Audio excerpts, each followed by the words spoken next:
Bonjour à tous. C'est sous le regard de Dieu que nous nous sommes réunis aujourd'hui, parce qu'il n'y a plus que lui aujourd'hui, dans la situation à laquelle nous sommes confrontés et dont nous allons parler, qui peut venir au secours de l'humanité, à notre secours, au secours de Vincent Lambert. C'est sous le regard de Dieu que nous allons passer cet après-midi. Et à ce titre, je dois vous exprimer mon émotion de vous voir si nombreux, musulmans, chrétiens, juifs, peut-être agnostiques aussi. Vous avez fait le voyage de loin, parfois, certains d'entre vous. Je sais qu'il y a ici une représentation de toute la France et toute la délégation que vous voyez à la tribune, les intervenants qui vont prendre la parole pour faire justement le point sur cette affaire Lambert, vous expriment avec moi leur reconnaissance, leur gratitude et vous disent que vous avez de la chance, beaucoup de chance, de compter parmi ceux qui restent fidèles à la loi naturelle, restent fidèles à la défense de la vie et ne se sont pas fait avoir par la propagande des mainstream et du gouvernement. Car comme vous le savez, ils mentent. Je le dis, ils mentent. Je le répète, ils mentent. Ils mentent sur l'état réel dans lequel se trouve Vincent Lambert. Et ils mentent depuis des années. Car depuis des années, on nous fait croire qu'il est en fin de vie. Or, peut-on être en fin de vie au bout de 6, 7, 10 ans d'attente dans un couloir de la mort au CHU de Reims, où à partir de 2012, d'ailleurs, on a cessé de lui prodiguer les soins dont il avait besoin, et en particulier la kinésithérapie qui aurait pu l'éveiller, et tous les soins, justement, qui pourraient l'amener peu à peu à guérir, ou en tout cas à améliorer considérablement sa santé. Et on vous dit que nous allons arrêter des traitements, mais ces traitements n'existent pas. Le premier mensonge, il est là.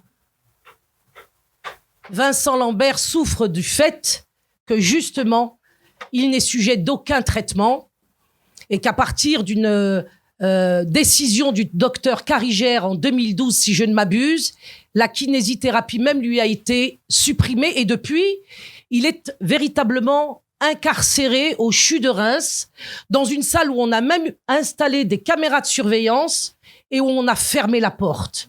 Ses propres parents sont conduits, lorsqu'ils veulent le visiter, à devoir présenter leurs pièces d'identité, ainsi que son frère David, et tous ceux qui voudraient justement venir lui apporter le réconfort, la présence de Dieu, la présence de ses proches et les prières que ses proches veulent justement faire à son chevet pour lui permettre de sortir de cette impasse terrible dans laquelle des hommes ont décidé, contre toute justice divine, bien entendu, mais aussi contre toute justice et équité humaine, de l'enfermer véritablement pour le conduire à la mort en mentant à la population française par l'intermédiaire de leurs médias vendus qui font toujours le sale boulot, en nous disant qu'il est en fin de vie, qu'il est dans le coma, qu'il est rattaché à des machines et qu'il est à 2 doigts de la mort toutes les 5 minutes. Or, c'est faux, Vincent vit. Et la preuve en est, c'est qu'en 2013, ils ont déjà tenté de l'euthanasier, autrement dit de le mettre à mort. Et de le mettre à mort de cette façon abominable qui est de le mettre à mort par la faim et la soif. On veut faire mourir de faim et de soif Vincent Lambert. Et on a tenté déjà en 2013 de le faire. Et pendant 21 jours, il n'a pas mangé et on ne lui donnait que 200 millilitres d'eau pour éviter que sa bouche ne dessèche et ne donne un spectacle insupportable à ceux qui pouvaient le voir. En fait, on le faisait effectivement mourir de faim et mourir de soif. Ses parents, pendant 21 jours, ignoraient que la procédure de mise à mort était en cours. Et ça n'est que par hasard qu'ils l'ont appris. Ils se sont alors lancés dans un recours en urgence pour obtenir la réalimentation et la réhydratation de leur fils. Ce recours a pris 10 jours. Ce qui fait que pendant 31 jours au total, Vincent Lambert ne buvait quasiment pas et ne mangeait pas du tout. Et pourtant, lorsque la justice, à l'époque, avait donné gain de cause à la famille de Vincent, en particulier ses parents, eh bien, Vincent, au bout de 31 jours de ce jeûne forcé, était toujours vivant. Et on va nous dire qu'il ne veut pas vivre. Et on va nous dire qu'il nous avait prévenu que dans une situation analogue, il ne voudrait pas vivre. Il est toujours facile de faire parler ceux qui ont perdu l'usage de la parole. Car bien sûr, lorsqu'on est en bonne santé et qu'on voit Vincent Lambert à la télévision, on se dit « Oh, moi, je n'accepterai pas de rester dans cet état toute ma vie. » Mais ça, c'est du cinéma. Parce que lorsque nous sommes finalement malades, lorsque nous sommes finalement handicapés, lorsque finalement nous sommes dans une situation que Dieu nous a imposée, eh bien, on demande encore à vivre. Et tous les personnels hospitaliers, il y en a quelques-uns dans la salle, peuvent en témoigner. Et si vous allez à l'hôpital, vous verrez des vieilles personnes, vous verrez des grands malades qui veulent vivre. Et on est en train de nous chanter la chanson dans les médias par l'intermédiaire de leur politique euthanasiste, par leur projet eugéniste qu'ils ont l'intention de faire avancer plus rapidement encore. Ils veulent nous faire croire que les êtres humains veulent mourir quand Dieu leur a donné l'instinct de vie. Car qui nous a donné cet instinct de vie dans la pire des situations, si ce n'est le Créateur lui-même? Alors je voudrais dire à ces gens qui, lundi 24, vont se réunir en audience de la Cour de cassation de Paris pour casser le jugement de la Cour d'appel sur lequel je vais revenir 2 minutes, je dis à ces gens que la décision qu'ils vont prendre à partir de lundi pour reprendre la mise à mort de Vincent, pour légaliser l'euthanasie, pour faire en sorte qu'on se débarrasse de ce qu'ils appellent les inutiles, ceux dont la société, soi-disant, n'aurait plus besoin, il faut qu'ils sachent qu'ils vont voter et décider contre eux. Parce que demain, ils peuvent être dans la même situation que Vincent. Savez-vous que Vincent est tombé dans cet état simplement à cause d'un accident de voiture et qu'aujourd'hui, tout le monde roule en voiture? Donc les membres de la Cour de cassation peuvent parfaitement, demain, se retrouver les victimes de leurs propres décisions et qu'ils le méditent. Je veux parler aussi à Rachel Lambert, la femme de Vincent Lambert, auquel on ne reprochera que sa volonté finalement, comme ça a été le cas déjà en 2013 et maintenant en 2019 et à plusieurs reprises, de mettre fin au jour de son mari. Et à son demi-neveu, que les médias mainstream nous présentent à longueur d'antenne. Je veux leur dire qu'ils vont porter la responsabilité de mettre dans la cible du pouvoir actuel, pro-euthanasie, les 1700 personnes qui sont aussi dans la situation de Vincent Lambert. Rachel, François, vous allez être responsables de l'euthanasie qui peut tomber maintenant sur toute personne, enfant trisomique, vieille personne, grand malade, et en particulier les 1700 cérébro-lésés, ceux dont on dit qu'ils sont en état possi-relationnel, comme Vincent. Possi-relationnel, qu'est-ce que ça veut dire? Ça veut dire pauvre en termes de relations. On nous fait croire que Vincent Lambert ne peut pas communiquer avec ses proches. Ah, bien sûr, il ne peut pas faire le discours que je suis en train de faire en ce moment, et il ne peut certainement pas faire la même chose que feront les intervenants qui viendront derrière moi prendre la parole. Mais Vincent communique. Et ce n'est pas une invention de moi, ni de cette représentation que vous avez aujourd'hui à la tribune. C'est un constat qui a été effectué à plusieurs reprises par des expertises médicales. Vincent communique avec ses proches. Donc aujourd'hui, vous êtes là. Vous êtes là parce que vous voulez défendre la vie. Et défendre la vie aujourd'hui, ça commence par prier et parler en faveur de Vincent Lambert, parce que c'est à partir de lui que la Cour de cassation, le 24 juin, c'est-à-dire après-demain, nous sommes aujourd'hui samedi 22 juin 2019, c'est à partir de la décision de la Cour de cassation que nous allons arriver à ce qu'ils mettent en place une jurisprudence qui va concerner tout le monde, à commencer, je le répète, par ceux qui sont dans le même état que lui en France. Il s'agit, je le répète, de 1700 personnes. 1700 personnes aujourd'hui et leurs familles sont menacées comme est menacé Vincent Lambert. Alors, il faut répéter, et je vais le faire avant de passer la parole à Père Horowitz, Vincent Lambert n'est pas en fin de vie. Vincent Lambert n'est pas dans le coma. Vincent Lambert n'est pas rattaché à des machines.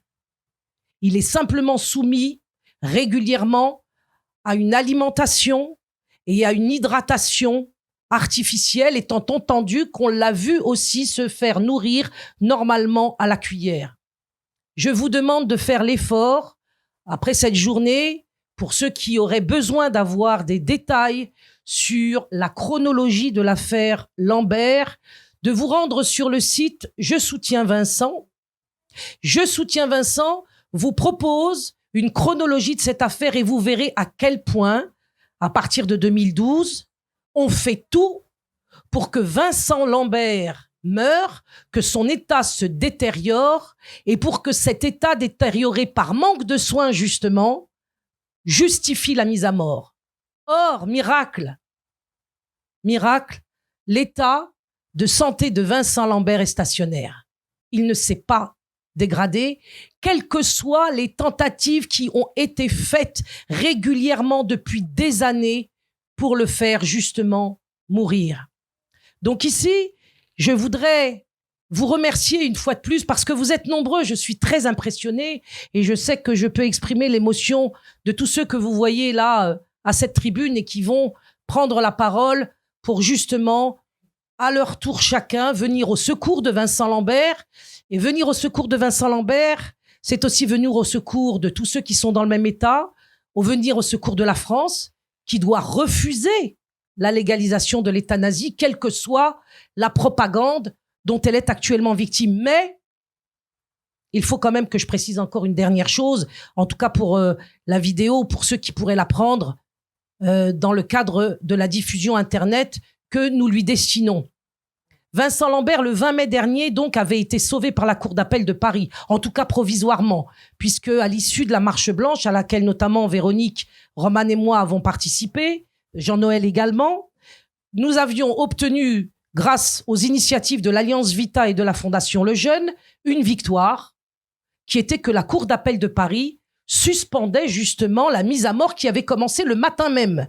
Et je le répète, cette mise à mort, c'est une mort de faim et de soif, avec ceci de particulier supplémentaire par rapport aux premières tentatives, qu'on le mettait sous sédation profonde, c'est-à-dire qu'on le piquait pour que, soi-disant, il supporte cette atroce mort.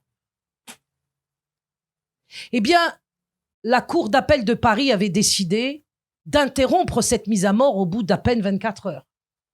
Et voilà que quelques jours après, le gouvernement, en la personne d'Agnès Buzyn et le ministre des Affaires étrangères, pour le gouvernement Macron, se pourvoit en cassation pour tuer un handicapé. On en est là aujourd'hui. Et c'est pour ça que c'est sous le regard de Dieu que nous nous réunissons, car nous ne pouvons pas imaginer aujourd'hui que ce pouvoir en particulier aura la moindre compassion, ni le moindre sens de l'équité, ni la volonté de ne pas en finir avec toute la population. Et je terminerai par cette question: qui veut tuer Vincent Lambert? Parce que il me paraît important que nous comprenions qui sont les comploteurs contre la vie de Vincent Lambert. Est-ce que c'est le père Horowitz? Est-ce que c'est Véronique Lévy?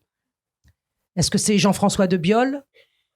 Est-ce que ce sont tous ces gens qui sont présents dans la salle, qui ont un cœur, qui considèrent que la nature est belle et qu'elle est parfaite, et qui considèrent que c'est l'œuvre du Créateur, en même temps que nous, les hommes, nous avons aussi contribué par notre travail, depuis notre création, à l'embellir dans le sens du respect de la loi naturelle.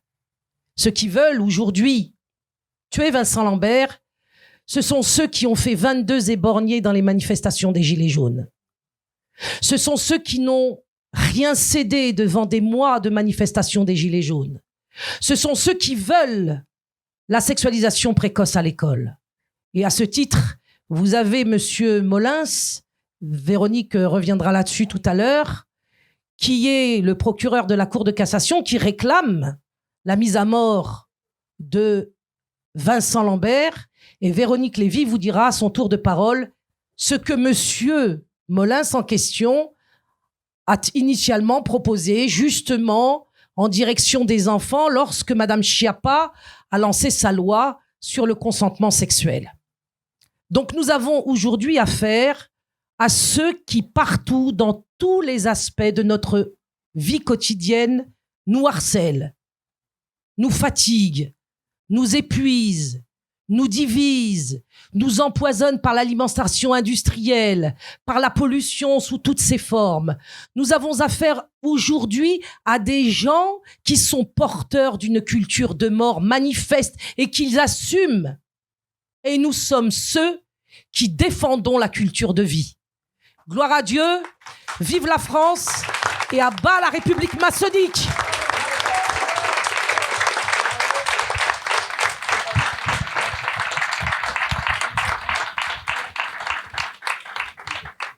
Voilà, merci Farida.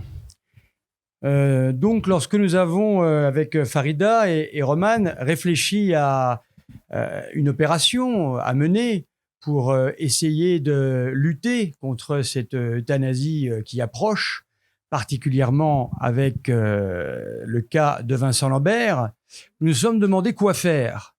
Eh bien, tous les deux, je pense, avec Farida, nous avons pensé la même chose.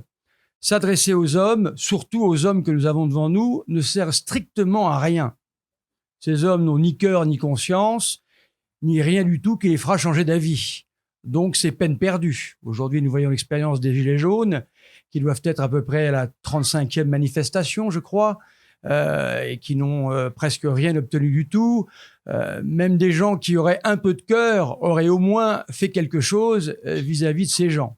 Rien ne s'est produit. Donc aujourd'hui, Dieu, qui est le maître de toutes choses, nous accule en quelque sorte, eh bien, à nous tourner vers lui. Car où se tourner? Nous voyons bien que les institutions sont vérolées un peu partout, que tout ce qui se trouve autour de nous ne tient plus guère, que le bien s'appelle le mal, que le mal s'appelle le bien, etc. Nous en sommes là aujourd'hui.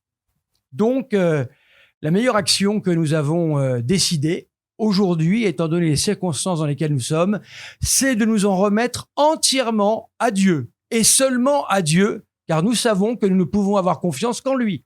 Et c'est tout. C'est la seule possibilité pour nous, et peut-être que c'est justement la providence divine qui nous a poussés jusqu'à ce retranchement, afin que nous puissions enfin comprendre que c'est lui qui a le pouvoir sur toute chose. Alors Vincent Lambert, évidemment, c'est une affaire tout à fait particulière. Rien n'arrive par hasard. Il faut vous dire que les gens qui nous gouvernent, non pas ceux que vous voyez à la télévision, aux élections, etc. Je viens parler ici de ce qu'on appelle le pouvoir profond, c'est-à-dire la vraie gouvernance, ceux qui tiennent les choses partout où ils se trouvent. Je veux parler ici des sociétés de pensée.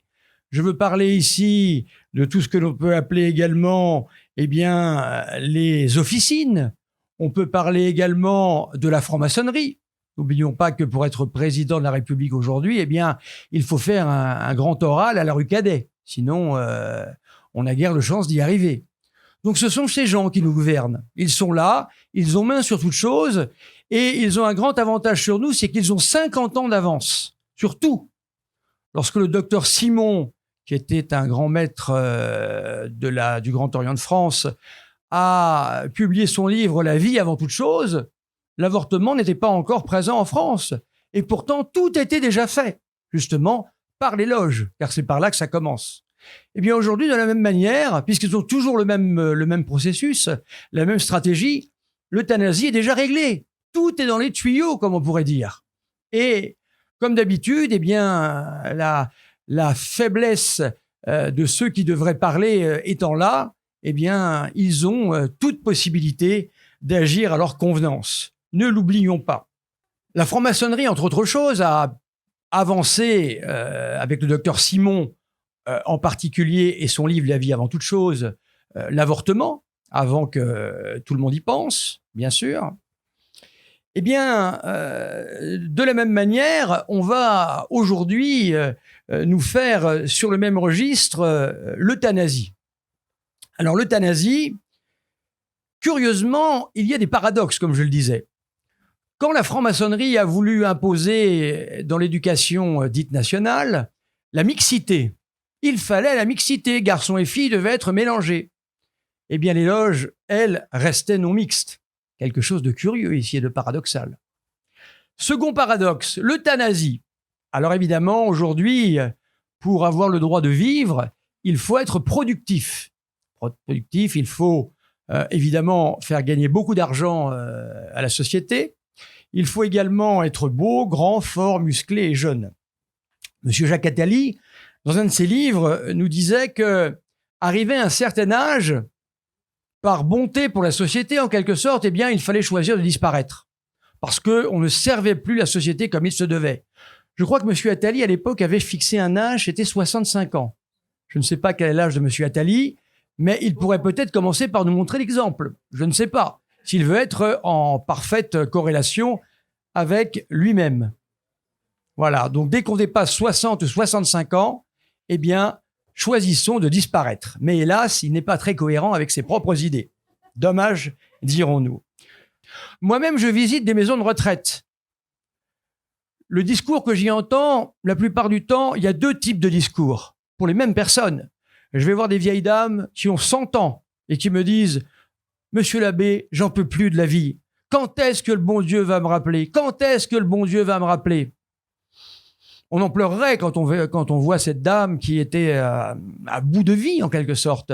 Et la semaine suivante, je rencontre cette même dame, un sourire immense sur le visage. « Ah, monsieur l'abbé, c'est formidable. Mes petits-enfants sont venus me voir. Qu'est-ce que la vie est belle, etc., etc. » L'euthanasie la première semaine, la deuxième semaine, on voudrait encore vivre 15 ou 20 ans, rien que pour cette petite joie d'avoir vu ses petits-enfants. Donc vous voyez, chers amis, que l'euthanasie, eh bien, est loin d'être une question aussi facile que ça. Car tout ce qui est dans l'homme est souvent contradictoire. Et en tous les cas, une chose est certaine, la vie et la mort appartiennent à Dieu et à personne d'autre. Je crois que ça, il faut en être conscient. Sinon, on court vers des choses abominables. Nous le savons avec le régime que nous avons connu. Hein. Les nazis ont été parmi les premiers à mettre ce service de l'euthanasie auprès des personnes handicapées et malades. Et on a vu ce que tout cela a donné. Et comme par hasard, je découvre que le lieu dans lequel on veut euthanasier, et même plus qu'euthanasier, puisque là c'est un crime, même si l'euthanasie est un suicide, mais c'est un crime programmé, car nulle part Vincent Lambert a demandé à être euthanasié. Comme par hasard, c'est à Reims. Et qu'est-ce que c'est que Reims? Eh bien Reims, c'était le lieu où l'on ondoyait les rois de France afin qu'ils deviennent les lieutenants de Dieu et afin qu'ils prennent, eh bien, la place de Dieu sur terre. C'était les 43 qui ont fait la France. Donc on veut ici attaquer le catholicisme en son cœur. On veut toucher Dieu et on ne veut qu'une seule chose, eh bien, continuer, comme l'avait dit jadis Monsieur Payon, la Révolution française, qui n'est pas terminée. Il y a eu un ancien régime, il n'y en a pas de nouveau, je vous ferai remarquer.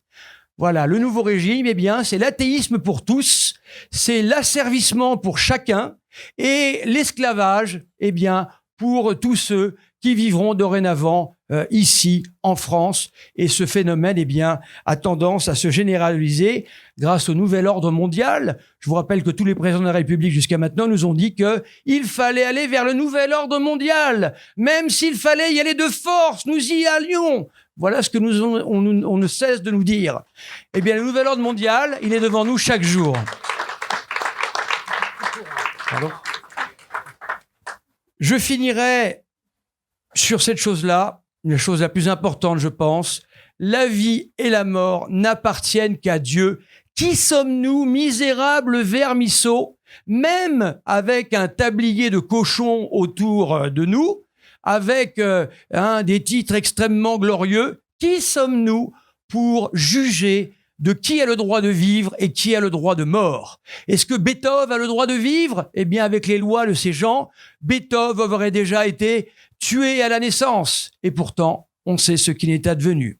Voilà, donc, redonnons à Dieu son pouvoir de vie et de mort. Et prions la très sainte Vierge de nous épargner aujourd'hui, eh bien, cette euthanasie abominable qui est en train de venir sur la France.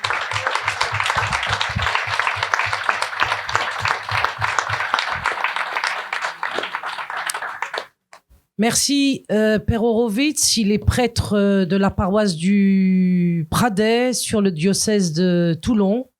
Et je vais donner maintenant la parole à Véronique Lévy, qui est la sœur de quelqu'un que vous connaissez peut-être un peu.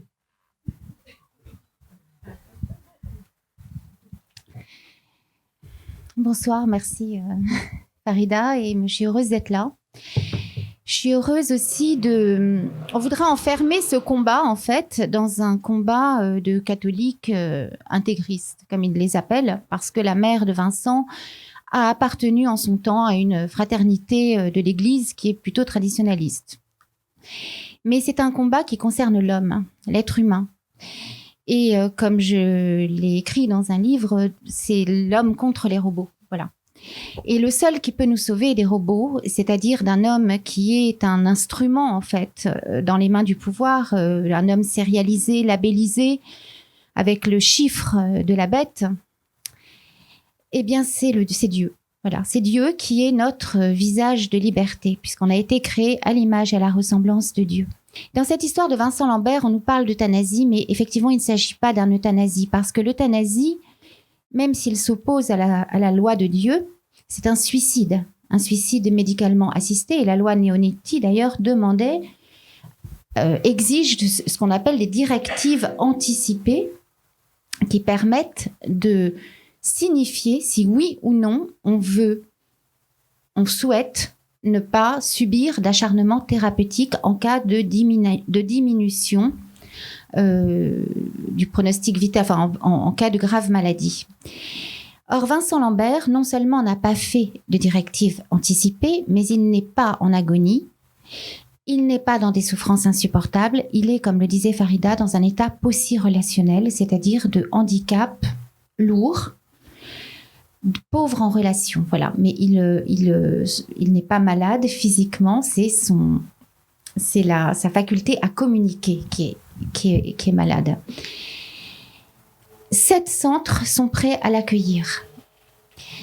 Il y a eu 3 spécialistes en 2013 qui se sont prononcés dans un jugement. C'était au CHU, cette fois-ci, de Châlons en Champagne, pour dire que Vincent Lambert n'était pas dans un état irrémissible et qu'il ne correspondait pas au schéma d'une personne en fin de vie qui subirait un acharnement thérapeutique. Voilà. Et que son état n'était pas irrémissible mais évolutif. Donc plusieurs fois. Aujourd'hui, le professeur Ducrot, mais il y a bien longtemps, déjà 3 spécialistes à plusieurs reprises. Or, on voit que depuis 2014, il y a un acharnement de l'État à vouloir mettre à mort Vincent Lambert pour en faire un symbole, l'étendard, non pas de l'euthanasie, mais d'un programme eugéniste qui supprimerait non plus in utero, comme aujourd'hui c'est déjà le cas depuis la loi Veil, qui est responsable de 9 millions d'embryons génocidés, d'un génocide de 9 millions d'embryons depuis la loi Veil en France seulement. Mais là, ce serait un programme eugéniste qui viserait tous les malades dans des états post-relationnels, comme M. Schumacher, comme ce joueur de foot dont je ne sais plus le nom, là, M. Adams, comme beaucoup. Moi, cette histoire me touche profondément parce que j'ai un frère qui a été touché, qui a été dans le coma, dans un état de coma profond, et qui, si mes parents n'étaient pas allés voir jour et nuit, aurait pu être débranché, et qu'il aurait été. Et puis un jour, il s'est réveillé du coma. Donc la médecine, de toute façon, a des limites. Mais là, c'est même pas l'histoire de Vincent, puisqu'il n'est pas dans le coma. Il n'est branché à aucune machine. Et ce qu'on appelle traitement, ce sont des soins. Ils ont fait glisser la sémantique du mot soin à traitement. Et ce qu'on appelle traitement, c'est simplement l'hydratation et l'alimentation par sonde. Et encore, il pourrait être nourri, il a été nourri à la cuillère, il pourrait l'être, mais c'est simplement parce qu'il est dans un centre de soins palliatifs, d'accompagnement aux mourants, dans un centre de gériatrie pour personnes en fin de vie, personnes très âgées, que le personnel soignant étant très occupé, ils n'ont pas le temps de l'alimenter à la cuillère, ils ont mis cette sonde. Il est surveillé depuis 2014, caméra dans la chambre, brigade antiterroriste, quand on y a été, c'est une histoire de fou. Et après, on va nous traiter de complotistes.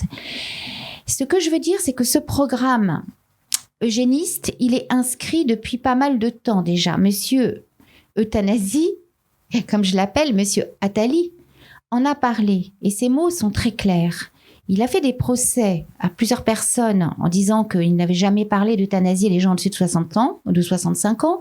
Mais enfin, Libération, qui a cru le dédouaner, n'a fait que l'enfoncer à mon sens, puisque je suis tombée sur un petit texte que je vais vous lire. Voilà ce que dit Monsieur Attali dans un livre. Interrogé par Michel Salomon. Ce monsieur lui demande: est-il possible et souhaitable de vivre 120 ans? Et monsieur Jacques Attali répond: dès qu'on dépasse 60, 65 ans, l'homme vit plus longtemps qu'il ne produit et il coûte alors cher à la société.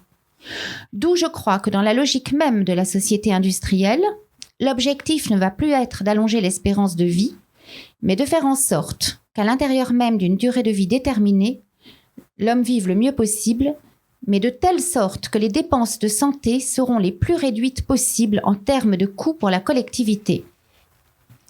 En effet, du point de vue de la société, il est bien préférable que la machine humaine s'arrête brutalement plutôt qu'elle ne se détériore progressivement. L'euthanasie sera un des instruments essentiels de nos sociétés futures dans tous les cas de figure. Dans une logique socialiste, pour commencer, enfin, etc., etc. Bref, la liberté et la liberté fondamentale, c'est le suicide, rajoute-t-il. En conséquence, le droit au suicide direct ou indirect est donc une valeur absolue dans ce type de société. Dans une société capitaliste, des machines à tuer, des prothèses qui permettront d'éliminer la vie lorsqu'elle sera trop insupportable ou économiquement trop coûteuse, verront le jour et seront de pratique courante. Je pense donc que l'euthanasie, qu'elle soit une valeur de liberté ou une marchandise, sera une des règles de la société future, imagine Jacques Attali alors en 1981. Voilà, ça n'est pas de la fiction. Ça, ensuite, comme l'a dit Farida, le 20 mai, la Cour d'appel de Paris, miraculeusement à notre sens, a enfin levé le verdict de mort qui pesait sur Vincent et a obéi au droit international de la personne handicapée de l'ONU qui demandait de continuer l'hydratation et l'alimentation. Et donc la Cour d'appel a décidé d'obéir à cette haute instance de l'ONU et a ordonné qu'en attendant la réexamination du dossier, l'hydratation continue. Or, il y a quelques jours, Monsieur François Molins a donc décidé de casser ce jugement de la Cour d'appel, parce que la Cour de cassation, l'État avait pourvu en cassation sous couvert du ministère couvrant le ministère de la Santé et des Affaires étrangères ils avaient pourvu en cassation, mais ça prenait un certain temps. Là, François Molins, le procureur général de la Cour de cassation, a décidé de faire très vite. Et il a donc décidé de casser le jugement de la Cour d'appel. Et casser le jugement de la Cour d'appel, c'est dire... Alors, ce monsieur, il ne faut pas l'oublier, est donc pour le consentement sexuel dès 13 ans. Voilà, ce que disait Farida. C'est un fervent militant du droit du consentement sexuel dès 13 ans. Voilà. Et donc, ce monsieur voudrait casser. Et ce qu'il a trouvé, c'est de dire que finalement, la Cour d'appel a fait valoir ce qu'ils appellent, c'est un peu technique, le droit de fait, c'est-à-dire que c'est une violation de la liberté, de la dignité de la personne, c'est une atteinte à sa vie. L'administration, pour la Cour d'appel, commettait une atteinte à la vie de Vincent Lambert. La vie humaine, pour la Cour d'appel, est un droit inaliénable. On ne peut pas attenter à la vie d'une personne. Or, ce monsieur Molins décide que le droit de la Constitution est supérieur au droit de l'homme, finalement, et que finalement, la Constitution décide qu'une personne qui est en état post-relationnel, qu'une personne qui est amoindri en état irrémissible, et il se trompe en plus, eh bien finalement, ça rentre dans le processus de fin de vie et qu'on a le droit, ça rentre dans le processus de la loi Leonetti. Voilà. Et donc, la Constitution prime, la loi de l'homme prime sur la loi de Dieu. Et la loi de l'homme, la loi de la Constitution prime même sur la loi des droits de l'homme, sur le droit international, on va dire, de la dignité de la personne humaine. Donc, c'est très, très grave. Et en plus, mettre à mort Vincent Lambert c'est un crime, effectivement. C'est un crime d'État. Vincent Lambert est otage d'un crime d'État, et ce serait aller même contre la loi Leonetti, puisque la loi Leonetti concerne des gens qui sont soit agonisants, soit dans des états, depuis la loi Claise, dans des états vraiment irrémissibles. Déjà, c'est monstrueux. Parce que cette loi Claise décide que l'alimentation est un traitement, c'est donc déjà monstrueux, décide que des gens en état irrémissible pourraient éventuellement, dans certains cas, être victimes d'acharnement thérapeutique. Donc ça veut dire qu'il y a des gens qui sont sous dialyse, insuffisants rénaux, ou des gens... c'est parfois irrémissible. Alors ces gens-là, un jour, on peut décréter ils pourraient être... Donc voilà, tout ça est très, très monstrueux. Je dis simplement que l'homme ne se reçoit pas de l'homme, de la loi, de la relativité des lois humaines, mais de la loi divine. Et cette loi divine, c'est de dire que l'homme a été créé à l'image et à la ressemblance de Dieu et que c'est un Dieu de la vie et pas un Dieu de la mort. Voilà. La France, nous sommes là à Lyon. Lyon, c'est la ville d'Irénée de Lyon. C'est la ville des tout premiers chrétiens, de la Gaule chrétienne. Je crois que ça n'est pas un hasard. Le père Horowitz parlait de Reims. Et moi, je pense qu'aujourd'hui, c'est important de dénoncer cette culture de la mort, cette culture eugéniste, digne du programme Action, le programme nazi T4, qui appelait ça la mort bienheureuse et qui avait décidé d'euthanasier des enfants handicapés. Je crois qu'il est important de prendre autorité sur cette culture de mort, ici, à Lyon, ville d'Irénée de Lyon, ville de la Gaule chrétienne, des prémices, on va dire. Et je suis très émue aussi que dans cette salle, il y ait des musulmans. Parce que je crois qu'au lieu d'essayer de nous diviser, chrétiens et musulmans, comme beaucoup essayent de le faire, certains essayent de le faire, nous avons quand même, au-delà des différences, le respect de la loi naturelle et l'attente du Messie, Jésus-Christ. Messie, pour les musulmans, Verbe éternel incarné qui a pris chair dans le sein de Marie pour nous catholiques, mais en tout cas pour tous deux, chrétiens et musulmans, Messie, qui vient à la fin des temps. Récapitulez tout dans son amour, et c'est la parole que je vous ai dite qui vous jugera, me dit-il. Voilà.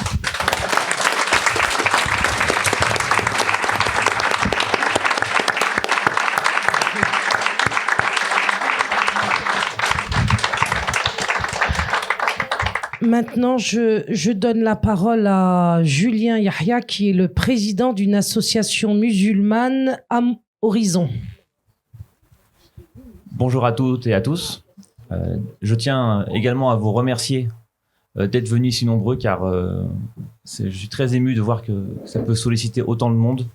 On se fait discret et malheureusement, c'est vrai qu'on n'a pas l'habitude de voir autant de monde concerné par ce genre de phénomène.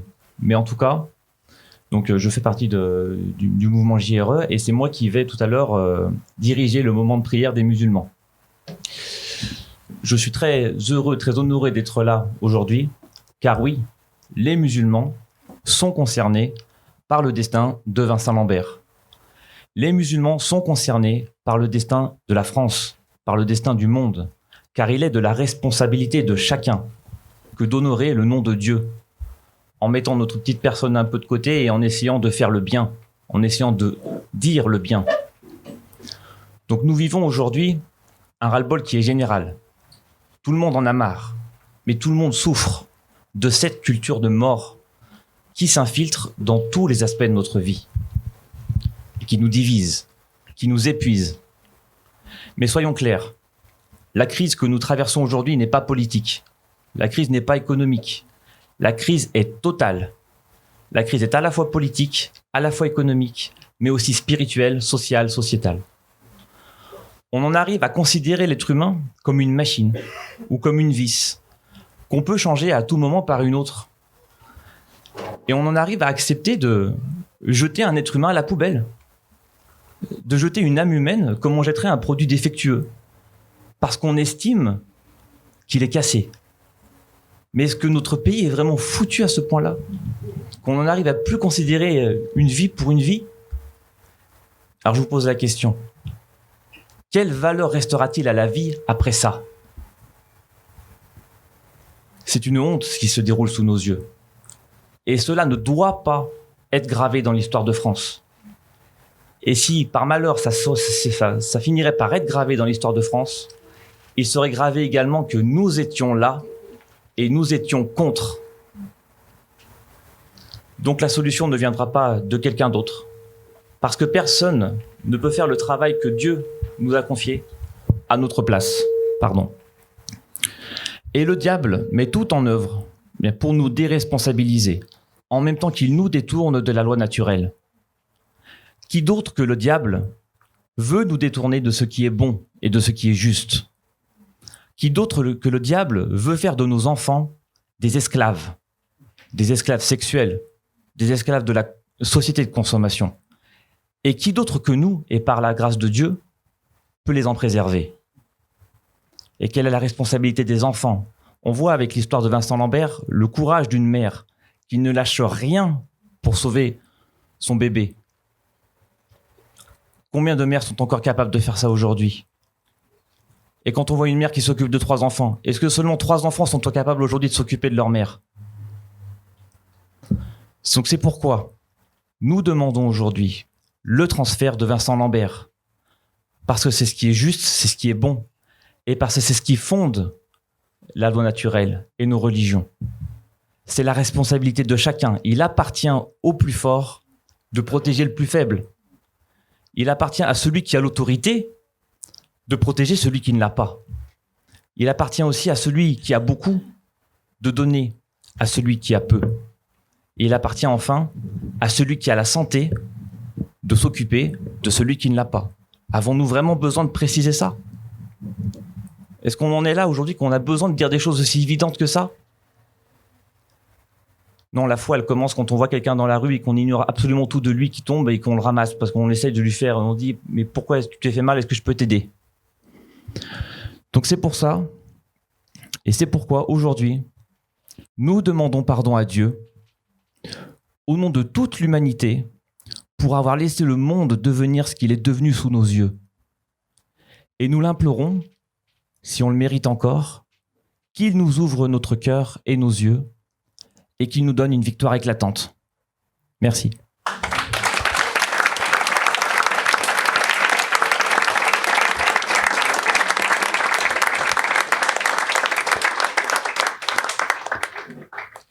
Julien Yahya nous parlait d'un transfert dont je vais peut-être vous expliquer plus précisément de quoi il s'agit. C'est l'une des demandes de Viviane Lambert et de Pierre Lambert, les parents de Vincent, puisque depuis des années, comme je vous l'ai dit tout à l'heure, Vincent est retenu incarcéré dans un service incompétent puisque pas destiné à traiter les étapes aussi relationnelles. Donc depuis des années, les parents demandent que Vincent soit effectivement transféré dans un établissement compétent. Et sachez que cet établissement, actuellement en France, se sont déclarés prêts à le recevoir et qu'on refuse ce transfert. C'est-à-dire que le CHU, l'hôpital de Reims, refuse ce transfert avec évidemment la complicité des institutions qui veulent aller vers le nouvel ordre mondial. Et Vincent Lambert est une porte pour aussi se diriger vers ce nouvel ordre mondial. Donc déjà, nous prierons comme nous vous proposerons tout à l'heure pour que ce transfert puisse avoir lieu. Et vous verrez les chrétiens avec le Père Horowitz et les musulmans avec Julien Yahya pour justement manifester cette demande aussi à Dieu, duquel nous attendons tout. Et puis, il y a une autre demande des parents dont je vais vous parler parce que je n'en ai pas parlé tout à l'heure et je pense que c'était une erreur de ma part que j'entends corriger tout de suite, c'est que les parents réclament un changement de tuteur. Donc, demandez aussi dans la prière tout à l'heure que Dieu nous accorde le changement de tuteur, puisque actuellement, la tutrice qui est l'épouse de Vincent Lambert souhaite sa mort, comme les institutions qui veulent nous conduire à la mort générale vers le nouvel ordre mondial. Donc, changement de tuteur et transfert de Vincent Lambert. Jean-Noël René, membre du collectif Bioéthique et catholique. Bonjour à toutes et à tous et merci à toi Farida de me permettre de prendre la parole. Donc une parole publique que j'ai pas l'habitude de prendre, c'est pourquoi j'ai rédigé mon intervention sur un papier. Voilà, je vais vous raconter déjà une histoire qui m'est arrivée il y a une dizaine de jours. J'étais avec Paul et Christine. Paul et Christine sont bénévoles dans une aumônerie d'un hôpital psychiatrique. C'est-à-dire qu'ils visitent des malades. Paul est un paysan à la retraite. C'est un visage buriné, un œil pétillant, à qui il manque 3 doigts. 2 doigts dans une main et 1 doigt dans l'autre. Je suppose qu'il les a perdus en travaillant pour nourrir à la terre sa famille qui est composée de sa femme et de 2 enfants qui sont handicapés. Après le décès de sa femme, Paul a eu la charge de ses 2 enfants handicapés qui sont à l'heure actuelle dans un centre. Mais si je vous parle de Paul, c'est parce qu'au cours d'une discussion au sujet de Vincent Lambert, il m'a avoué avoir été lui-même confronté à cette question de la fin de vie. En effet, sa belle-mère, qui vieillissait, la question de la placer en maison de retraite se posait. Il me dit « Alors, je suis allé me faire une promenade. J'ai bien réfléchi. Au retour, ma décision a été prise. Nous n'allons pas laisser maman mourir, ma belle-mère, en maison de retraite, et nous allons la prendre à la maison et nous allons la soigner du mieux qu'on peut. » Et ça a duré pendant 18 ans, jusqu'à ce qu'elle parte pour le ciel. Alors je lui demande, mais ça a dû être un effort important pour toi, pour ta famille. As-tu par moments regretté ce choix ? Il m'a dit, pas du tout. Et si c'était à refaire, je le referais. Et si tu savais tout ce qu'elle nous a apporté. Et je me tourne enfin vers Christine, et qui a suivi la conversation. Et toi, Christine, qu'en penses-tu ? Et elle me répond, moi, je m'occupe quotidiennement de ma sœur grabataire. Depuis des années, je suis heureuse de pouvoir m'occuper d'elle. Cette relation m'apporte beaucoup de bonheur, même si elle est très prenante. Pour moi, Jean-Noël, de croiser la route de telles personnes comme elle et d'apprendre le vrai et le bel amour, bien, c'est un honneur. Voilà 2 personnes qui donnent et qui donnent encore. L'amour va en croissant. Plus on aime, plus on reçoit la provision de Dieu pour aimer davantage. C'est merveilleux. L'amour n'est plus aimé. C'est pourquoi notre société est entrée dans une ère de glaciation, de cryogénisation des cœurs, mais pas de tous les cœurs. Il y a pourtant bien un lien entre le début et la fin de vie. Ce lien, c'est la vulnérabilité et la fragilité de l'être humain. Il dépend à ce moment-là de l'amour de ceux qui l'entourent. Dieu le Père nous aime, le génome créé, Dieu nous imprègne de son amour qui l'anime de son souffle divin dans le sanctuaire sacré de la cathédrale du corps de la femme. Ainsi, tous les êtres humains sont marqués de cette présence du Père dans chacune des 1000 milliards de cellules qui composent notre corps. Un souvenir inoubliable gravé à jamais dans la mémoire de nos cellules et qui rend tous les hommes capables de Dieu. Mais à cet instant de la conception, la fragilité, la vulnérabilité donnent une qualité de grandeur et de sacré que le monde qui a quitté Dieu ne voit plus ou ne peut plus voir. Cet instant sacré est dévasté par l'homme inspiré par le tentateur. Le clonage humain est la dévastation finale parce qu'elle touche Dieu, le Père, au moment même où il crée une âme. Ce clonage est légal en France, il faut le savoir, depuis 2004, et il se pratique en cachette dans les laboratoires. Il sera généralisé grâce à la PMA pour toutes, et les clones pourront même être importés via la GPA, sans que personne ne s'en rende compte, puisqu'il suffira à l'importateur d'être parent d'intention. Vous êtes au courant ? Quelqu'un est au courant ? Non. Mais pourquoi vous n'êtes pas au courant ? N'y a-t-il pas des médias de toutes sortes subventionnés à coups de millions pour vous délivrer cette information ? Et c'est pour moi maintenant le moment de vous parler un petit peu du travail du collectif de bioéthique et catholique. Ce média, justement, d'information gratuite, donne une information sans tabou et surtout sans omerta sur l'actualité bioéthique. C'est compliqué la bioéthique ? Non. Le site vulgarise pour vous tous au maximum pour que tous puissent au contraire comprendre les enjeux. Le collectif bioéthique et catholique a été créé pour dire et expliquer à ceux qui veulent bien l'entendre, on ne peut pas faire autre chose, en quoi les lois dites de bioéthique depuis leur origine de 1994 n'ont rien d'éthique, mais tout de diabolique. Pour informer l'Église afin qu'elle ne soit pas tenue éloignée de ces enjeux majeurs pour l'humanité et qu'elle puisse jouer le rôle de guide qui lui incombe dans cette période cruciale. Alors pour Vincent, que voit-on? Est-ce un échec de l'amour? De l'amour familial dans lequel la confiance et la solidarité envers le plus faible n'ont pas pu s'exercer? Est-ce un échec de l'amour d'un foyer qui n'a pas résisté à l'épreuve du handicap? Est-ce l'échec de la société qui ne voudrait plus prendre soin des personnes qui ne seraient plus utiles? Ou bien est-ce au contraire l'amour de ses vieux parents et autres membres de la famille qui luttent pour le sortir de ce piège machiavélique? Ou est-ce plutôt l'amour de ceux et celles qui se mobilisent, comme vous, autour de sa défense? L'amour du personnel hospitalier et des médecins qui font tout pour qu'ils puissent malgré tout être bien. Et là, je voudrais m'arrêter justement et m'adresser aux médecins. Les deux médecins, s'il y en a qui nous écoutent et qui le disent autour d'eux, il faudrait que ces médecins s'organisent en collectif, qui se mobilisent pour défendre leur honneur. S'ils ne veulent pas demain être appelés les tueurs à gages de la société, selon l'affirmation du pape François. Autrement, qui gardera confiance en son médecin dans ces conditions? Dieu est amour, cette incarnation de l'amour se trouve en Jésus. Trop de personnes raisonnent avec leur cerveau, alors que l'amour vient du cœur. C'est bien du cœur de mon ami Paul qui est sorti ce cri pour aider sa belle-mère et ne pas la laisser mourir dans une maison de retraite. Ce n'était pas raisonnable. Aujourd'hui, où sont ces cœurs fous dans lesquels Dieu peut trouver refuge et être aimé? N'est-ce pas dans le cœur des plus faibles comme celui de Vincent? Ou dans le cœur de chacun d'entre nous qui sommes ici et même qui nous écoutent par Internet? N'oublions jamais que c'est après la Révolution, quand la République a voulu abattre l'Église, qu'il y a eu le plus grand nombre de scènes de l'histoire. Dieu se sert toujours du mal à son avantage.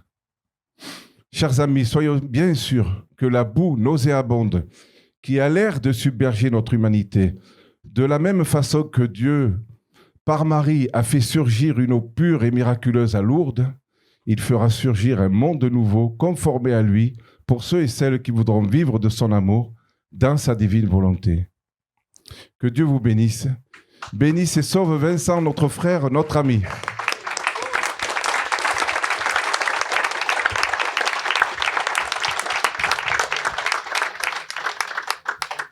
Ce que m'a inspiré l'intervention de Jean-Noël René est une pensée que nous avons exprimée à plusieurs reprises dans nos vidéos et que je souhaite répéter ici. Ce qu'on veut aussi nous supprimer dans notre vie quotidienne, c'est la beauté de l'acte gratuit à l'égard de ceux qui souffrent quand ils sont nos proches, et c'est l'impossibilité de ne pas considérer les choses autrement que par l'intermédiaire de l'argent. On veut nous imposer l'argent dans tous les actes de la vie quotidienne. On veut supprimer les actes gratuits. L'amour gratuit de la mère de Vincent Lambert en destination de son fils, c'est ce dont le nouvel ordre mondial ne veut pas. Bravo, Farida!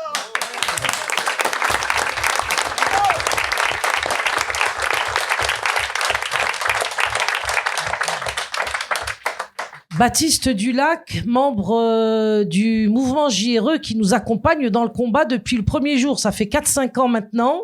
Il est handicapé, comme vous pouvez le voir. Bonjour à tous. Merci d'être là. Que dire après tant de discours plein de bon sens, plein de conscience et plein d'amour? Je vais quand même essayer d'apporter une perspective à la fois historique et une prospective ontologique à tous les projets du Talleyrand moderne qu'on a appelé Jacques Attali. Voilà. Du coup, il faut bien comprendre que nous sommes à la veille d'une officialisation du meurtre médical, mais qu'elle n'est pas une première avec Vincent Lambert.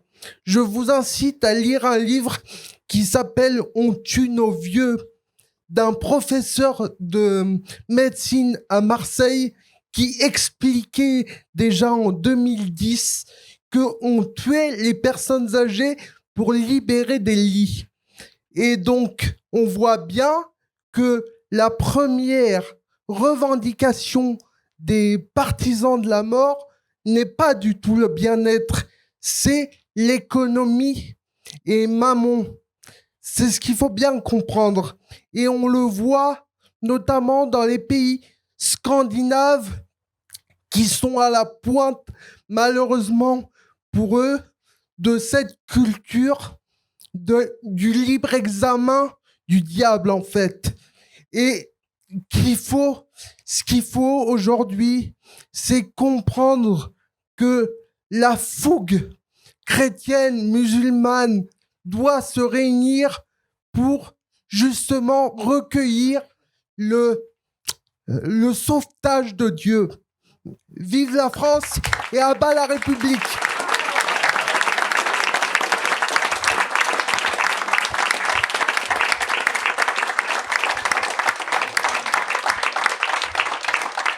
Je voudrais donner une dernière information avant que nous nous rendions vers nos prières respectives, la messe avec le Père Horowitz et la prière musulmane avec Julien et Yahya. Je voudrais que vous sachiez que il y a un mois maintenant, un livre pour enfants vient de sortir qui s'appelle Paulette ou comment raconter l'euthanasie aux enfants de 4 et 9 ans.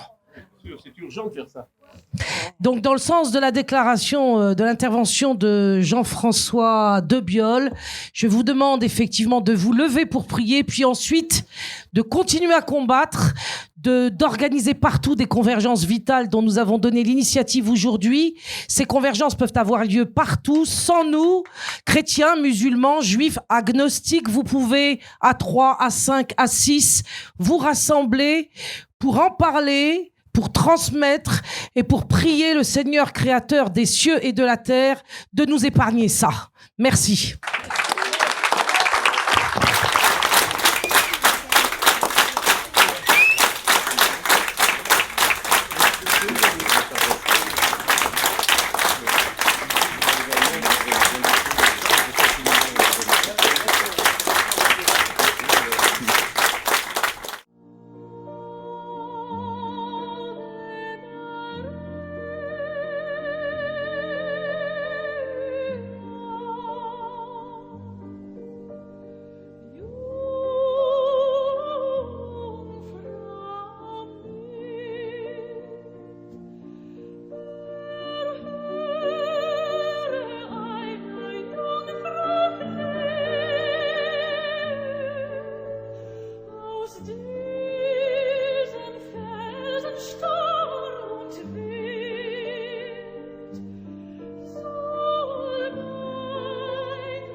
ويرحم